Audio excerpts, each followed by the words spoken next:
আলাইকুম, সবাই কেমন আছেন? এই যে সকাল সকাল উঠে গেলাম, ছেলে মেয়ে দুটোটাকে স্কুলে দিয়ে আসছি, দিয়ে টিভির মধ্যে সুরাই সিন ছেড়ে আর তারপরে চা আর বিস্কুট খাবো। চা বিস্কুট আমার নিত্যদিনের সঙ্গী, মানে চা তো আর খেতেই হবে।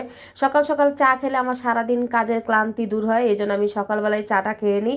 আর এই যে চা খেতে খেতে কিন্তু আমি অলরেডি ভাত বসাই দিয়েছিলাম, ভাতের বলকও চলে আসছে। আর লাল শাকটাও কুটে নিছি, লাল শাকের কালারটাও খুব সুন্দর হয়েছে। এই লাল শাক আর ফুলকপি তারপরে সব সবজি নিয়ে আসছিলাম মেয়েকে স্কুলে দিয়ে, সেটা আর আপনাদের সাথে শেয়ার করা হয়নি। আর শীতের সবজি খেতে দারুণ মজা লাগে, ফুলকপি মূলা সব দিয়ে একত্রে ভাজি করব দেখি। তারপরে এই যে শিম ফুলকপি আর মূলা একসাথে নিয়ে আমি ভাজি বসাই দিলাম। আর ভাজিটা খুব সুন্দর লাল, আর দেখছেন শাকের পানিটাও লাল হয়েছে। আমার কাছে শাকের পানি যদি লাল হয় না, ভাতটাও লাল হয়, খুবই ভালো লাগে। ছোটোবেলায় যেমন খেতাম, শাকের মধ্যে লাল ভাত দেখলে না তখন আমি খেতাম, মানে আমার কাছে ভালো লাগে লাল শাক, ভাত লাল হবে সেটাই ভালো লাগে। তারপরে এই যে সবজিটা আমার হয়ে গেছে, ধনেপাতাও দিয়ে দিলাম। আর আমি ছেলেকে স্কুল থেকে নিয়ে আসছি এই ফাঁকে, তারপরে নিয়ে আসার পরে ও আবার সিঙ্গারাটা খাচ্ছে। তারপরে ওর সাথে আমিও একটু সিঙ্গারাটা খাই। আমি তো আর সকালে চা আর বিস্কুট খেয়েছি, এমনি কিছু খাই নাই, মানে ভারী খাবার খাই নাই, খালি সকালবেলা চা আর বিস্কুট খেয়েছিলাম। আর ছেলেকে বলতেছি সসটা বের করে দিই, খাও সিঙ্গারার সাথে, ও খাবে না।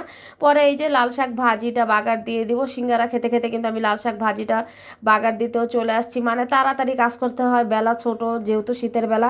আর এখানে চিংড়ি মাছটাও বের করে নিয়েছি, লাল শাক ভাজিটাও বাগার দিয়ে নিলাম। বেশি রসুন পেঁয়াজ দিয়ে না ভাজিটা বাগার দিলে না খুবই মজা লাগে। তারপরে এই চিংড়ি মাছের মাথা দিয়ে দেখি একটু রান্না করব, বেসন বেসন দিয়ে একটা রেসিপি বানাবো, যেমন বাইরে বানায় চিংড়ি মাছের মাথা দিয়ে যে বানায়। আর এই যে চিংড়ি মাছটা আমি মাথাটা রেখে আর এটা মাছটা করে নিছি, ভুনা করব। ভুনাও অলরেডি করা শেষ, পেঁয়াজ আর পেঁয়াজ পাতা দিয়ে পেঁয়াজ দিয়ে।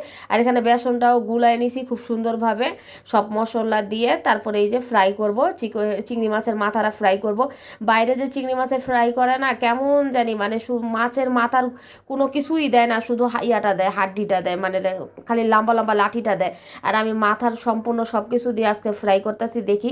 আমি কিন্তু এই প্রথম ফ্রাই করতেছি, আমি কখনো চিংড়ি মাছের মাথা আমি ফ্রাই করিনি, আমি এই প্রথম দেখে তারপরে করতেছি, এই জন্য দেখি কেমন হয়। তারপরে মেয়েও স্কুল থেকে আসবে, মেয়ে আসলে মেয়েকেও এটা রেসিপিটা খাওয়াই দেখবো কেমন ও কি বলে। তারপরে এই যে আমি তেলের মধ্যে ভেজে নিলাম চিংড়ি মাছের মাথাটা ফ্রাই করতে।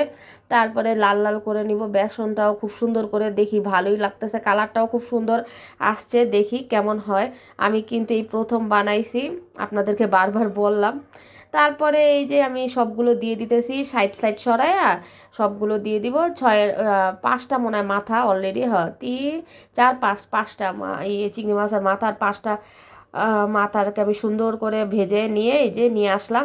ছেলেকে বললাম খাও, ও আবার গরম ধরে তারপর তাড়াতাড়ি করে রেখে দিছে। এখন ছেলে মেয়ে দুটোটাই খাচ্ছে, মেয়ে রিভিউ দিতেছে, বলতেছে না অনেক সুন্দর হয়েছে, মজা হয়েছে তোমার হাতে। আর ওই যে সস ছিল ছেলের সিঙ্গারার, ওই সসটা আমি আবার রেখে দিয়েছিলাম, ওইটা আবার দিলাম চিংড়ি মাছের ফ্রাই খাওয়ার লেগে। তারপরে এই যে ঝাড়ুওয়ালা ভাইয়া আসছে, আমি ঝাড়ু বানাবো। আমি একসাথে ঝাড়ু বানাইনি, সেটা আমি মানে বছরে একবার বানাই, বছরে একবার কি 6-7 মাস যায় আমার ঝাড়ু।